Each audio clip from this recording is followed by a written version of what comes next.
Walay puas ang pagpanakop sa mga otoridad ni atong nakalapas sa quarantine protocol sa Nakbayan sa Sugbo. Sama na lang sa usa ka lola nga naapil sa pagsignit, human migawa sa ilang panimay kay nangita og sudlanan sa tubig. Ania ang report. Ang 63 anyos nga si Lula Cleofe, wa magdahom nga makasuroy og ahat sa Plaza Independencia. Dili tungod kay gustong malingaw, kundi nadakpan siya sa paglapas sa quarantine protocol.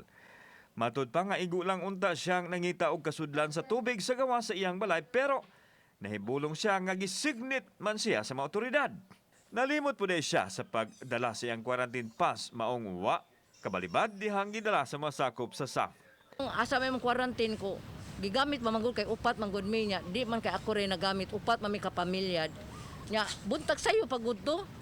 Sa Plaza Independencia, dili mo minus usa ka katos kada adlaw ang pangdad-on nga mga dinakpan kay nakalapas sa protokol.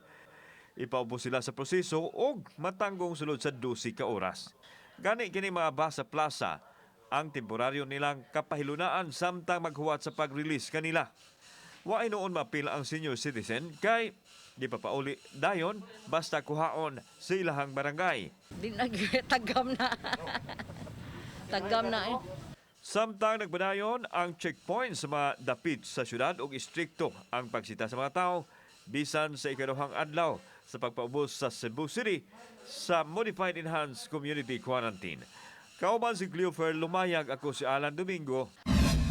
Balitang Bisdak.